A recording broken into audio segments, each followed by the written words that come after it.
नमस्कार, आप देख रहे हैं यंग भारत न्यूज और मैं हूं नितिन पांचाल और मैं हूं आकाश सिंह। आज हम आपको भारत पाकिस्तान के बीच चल रहे तनाव और ऑपरेशन सिंदूर से जुड़ी ताजा खबरें दे रहे हैं। आज का दिन दोनों देशों के बीच तनावपूर्ण घटनाओं से भरा रहा। आइए एक एक करके इन खबरों पर नजर डालते हैं। ऑपरेशन सिंदूर और भारत का S-400 का पहला इस्तेमाल।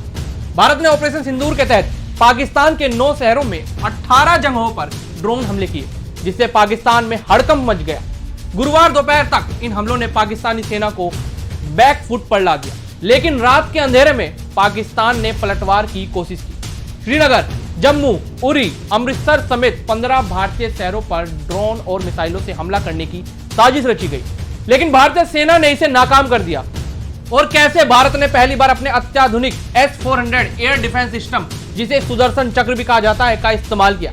यह सिस्टम, जिसे भारत ने 2018 में रूस से $5.43 अरब में खरीदा था, 5 मिनट में तैयार होकर दुश्मन के ड्रोन और मिसाइलों को ध्वस्त कर सकता है। अभी तक रूस ने 3 रेजिमेंट भारत को सौंप दी है और 2 और 2026 में आएंगी। इस ऑपरेशन को न सिर्फ भारत की ताकत दिखाई, बल्कि पाकिस्तान को साफ संदेश दिया कि भारत हर चुनौती के लिए तैयार है। क्या यह तनाव अब और बढ़ेगा? पाकिस्तान में ड्रोन हमलों से हाहाकार, रावलपिंडी स्टेडियम तबाह। पाकिस्तान के 9 शहरों में भारतीय ड्रोन हमलों ने त्राहिमाम मचा दिया है। लाहौर, कराची, रावलपिंडी, सियालकोट समेत कई शहरों में 18 जगहों पर हुए हमले से वहां दहशत का माहौल है।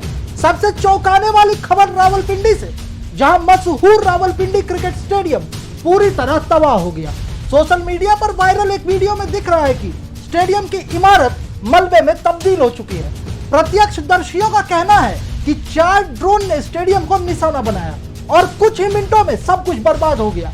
पाकिस्तानी सेना ने इस हमलों की पुष्टि की है, लेकिन नुकसान की सटीक जानकारी देने से बच रही है। इन हमलों ने न सिर्फ पाकिस्तान की सुरक्षा व्यवस्था पर सवाल उठाए, बल्कि वहां के लोगों में डर का माहौल पैदा कर दिया। क्या ये हमले पाकिस्तान को जवाबी कार्रवाई के लिए उकसाएंगे? चलिए अब अगली खबर की ओर बढ़ते हैं। ऑपरेशन सिंदूर के बाद भारत कोई जोखिम नहीं लेना चाहता। गुरुवार को प्रधानमंत्री नरेंद्र मोदी ने विभिन्न मंत्रालयों के सचिवों के साथ एक उच्च स्तरीय बैठक की। इस बैठक में राष्ट्रीय सुरक्षा, परिचालन तैयारियों और नागरिक सुरक्षा जैसे अहम मुद्दों पर चर्चा हुई। पीएमओ के बयान के मुताबिक पीएम मोदी ने निरंतर सतर्कता और संस्थागत समन्वय पर जोर दिया। खास तौर पर गलत सूचनाएं और फर्जी खबरों से निपटने की रणनीति पर गहन विचार विमर्श हुआ। बैठक में यह भी तय किया गया कि देश के महत्वपूर्ण बुनियादी ढांचे जैसे बांध, पावर प्लांट और रेलवे स्टेशनों की सुरक्षा को और मजबूत किया जाए। यह बैठक इस बात का संकेत है कि भारत न सिर्फ सैन्य मोर्चे पर, बल्कि रणनीतिक और सूचना के क्षेत्र में भी पूरी तरह तैयार है। क्या यह कदम तनाव को कम करने में मदद करेगा? ऑपरेशन सिंदूर 2, हाफिज सईद का ठिकाना ढेर।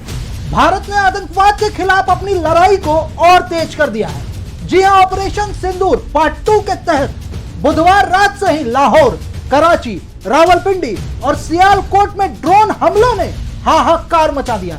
सबसे बड़ी खबर लाहौर से, जहां लश्कर-ए-तैयबा के संस्थापक और भारत के मोस्ट वांटेड आतंकी हाफिज सईद का ठिकाना पूरी तरह तबाह कर दिया गया है। जी हां, पूरी तरह तबाह कर दिया गया है। पाकिस्तानी सेना ने स्वीकार किया है कि इन हमलों में उनका एयर डिफेंस सिस्टम पूरी तरह से नष्ट हो गया। सूत्रों के मुताबिक इन हमलों में कई आतंकी ढेर हुए हैं और हताहतों की संख्या बढ़ सकती है। एक स्थानीय निवासी ने बताया कि 4 ड्रोन आए और सब कुछ मिनटों में तबाह हो गया। यह ऑपरेशन भारत की उस नीति को दर्शाता है जिसमें आतंकवाद के खिलाफ जीरो टॉलरेंस है। क्या यह हमला पाकिस्तान को सबक सिखाएगा? सर्वदलीय बैठक में सरकार का समर्थन। ऑपरेशन सिंदूर को लेकर भारत में एकजुटता का माहौल है। गुरुवार को रक्षा मंत्री राजनाथ सिंह की अध्यक्षता में हुई सर्वदलीय बैठक में सभी दलों ने सरकार को पूर्ण समर्थन देने का भरोसा दिलाया। सरकार ने बताया कि ऑपरेशन सिंदूर में अब तक 100 से अधिक आतंकी मारे गए और यह गिनती अभी बढ़ सकती है। बैठक में ऑपरेशन की विस्तृत जानकारी दी गई, जिसमें ड्रोन और मिसाइलों से आतंकी ठिकानों को नष्ट करने की रणनीति शामिल थी। कांग्रेस अध्यक्ष मल्लिकार्जुन खड़गे और लोकसभा के विपक्ष के नेता राहुल गांधी ने कहा, इस मामले में हम सब सरकार के साथ हैं। बैठक का माहौल सौहार्दपूर्ण रहा और सभी दलों ने भारतीय सेना के पराक्रम की सराहना की। यह एकता भारत की ताकत को दर्शाती है, लेकिन क्या यह एकता तनाव को कम करने में मदद करेगी? पाकिस्तान में धमाकों का सिलसिला जारी, बलूचिस्तान में हमला। गुरुवार के दिन पाकिस्तान धमाकों से दहल गया। लाहौर एयरपोर्ट के पास 3 विस्फोटों के बाद कराची, रावलपिंडी और सियालकोट में हमलों ने हड़कंप मचा दिया। पाकिस्तानी सेना ने दावा किया कि भारत ने उनके 12 इलाकों में ड्रोन हमले किए, लेकिन सबसे चौंकाने वाली खबर बलूचिस्तान से, जहां बलूच लिबरेशन आर्मी ने पाकिस्तानी सेना की गाड़ी पर हमला कर 12 सैनिकों को मार गिराया। इसका एक ग्राफिक वीडियो सोशल मीडिया पर बहुत तेजी से वायरल हो रहा है।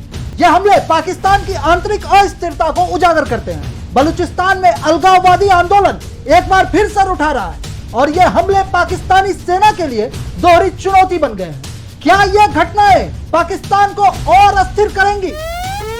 भारत का S-400 एयर डिफेंस सिस्टम, जिसे सुदर्शन चक्र कहा जाता है, ऑपरेशन सिंदूर में गेम चेंजर साबित हुआ। इस सिस्टम को रूस की कंपनी NPO अल्माज ने बनाया था और यह S-300 का अपग्रेडेड वर्जन है। इसकी खासियत यह है कि यह 5 मिनट में तैयार होकर सतह से हवा में मार सकता है। भारत ने 2018 में $5.43 अरब में 5 S-400 सिस्टम खरीदने का सौदा किया था। अभी तक 3 रेजिमेंट भारत को मिल चुके हैं, लेकिन रूस यूक्रेन युद्ध के कारण बाकी 2 की डिलीवरी में देरी हो रही है। यूक्रेन युद्ध में रूसी सेना इसका बखूबी इस्तेमाल कर रही है और अब भारत ने भी इसकी ताकत दुनिया को दिखा दी। S-400 ने पाकिस्तानी ड्रोन और मिसाइलों को पलक झपकते ही नष्ट कर दिया। क्या यह सिस्टम भारत को और अजय बनाएगा? बलूचिस्तान में अलगाववाद की आग। पाकिस्तान में ऑपरेशन सिंदूर के बाद सिर्फ भारत के हमले ही नहीं, बल्कि आंतरिक अस्थिरता भी बढ़ रही है। बलूचिस्तान में अलगाववाद की आग फिर से भड़क उठी है। सोशल मीडिया पर वायरल एक वीडियो में बलूचिस्तानी समर्थक एक PSL मैच के दौरान बलूचिस्तान का झंडा लहराते दिख रहे हैं। एक अन्य वीडियो में बलूच लिबरेशन आर्मी के समर्थक सड़कों पर झंडे बुलंद करते नजर आए। ये घटनाएं बलूचिस्तान में बढ़ते असंतोष को दर्शाती है। बलूच लिबरेशन आर्मी ने हाल ही में पाकिस्तानी सेना की गाड़ी पर हमला कर 12 सैनिकों को मार गिराया। यह हमले पाकिस्तान के लिए दोहरी मार साबित हो रहे हैं। क्या बलूचिस्तान में अस्थिरता पाकिस्तान को और कमजोर करेगी? ऑपरेशन सिंदूर के बीच एक अजीब खबर सामने आई थी कि रिलायंस इंडस्ट्रीज ने ऑपरेशन सिंदूर को ट्रेडमार्क कराने की कोशिश की, लेकिन रिलायंस ने इसे सिरे से खारिज कर दिया। कंपनी ने बयान जारी करते हुए कहा कि जियो स्टूडियोज के एक जूनियर कर्मचारी ने गलती से यह आवेदन फाइल कर दिया था, जिसे अब वापस ले लिया गया है। रिलायंस ने साफ किया है कि उनका इस ऑपरेशन से कोई व्यावसायिक संबंध नहीं है। यह खबर भले ही छोटी है, लेकिन सोशल मीडिया पर इसने खूब सुर्खियां बटोरी। आखिर इतने गंभीर माहौल में ऐसी गलती कैसे हुई? शेयर बाजार में गिरावट। भारत पाकिस्तान तनाव का असर अब शेयर बाजार पर भी दिखने लगा है। गुरुवार को सेंसेक्स 411 अंक गिरकर 80,334 पर और निफ्टी 140 अंक गिरकर 24,273 पर बंद हुआ। ऑटो, मेटल और रियल एस्टेट सेक्टर में सबसे ज्यादा गिरावट देखी गई। विशेषज्ञों का कहना है कि भू राजनीतिक तनाव के कारण निवेशकों में डर का माहौल है, जिससे बाजार में अस्थिरता बढ़ी है। हालांकि कुछ विश्लेषकों का मानना है कि ऑपरेशन सिंदूर की गैर आक्रामक प्रकृति के कारण बाजार जल्द ही स्थिर हो सकता है। विदेशी संस्थागत निवेशकों ने मंगलवार को 3794 करोड़ रुपए के शेयर खरीदे, जो बाजार के लिए सकारात्मक संदेश है। लेकिन क्या यह रुकावट रुक पाएगी, या तो आने वाले दिन ही बताएंगे। भारत पाकिस्तान के बीच तनाव का यह दौर न सिर्फ सैन्य और राजनीतिक मोर्चे पर, बल्कि आर्थिक और सामाजिक स्तर पर भी असर डाल रहा है। हमारी पैनी नजर इस मुद्दे पर लगातार बनी हुई है और ऐसे ही तमाम छोटी बड़ी खबरों के लिए बने रहे हमारे साथ। हमें यंग भारत सच के साथ।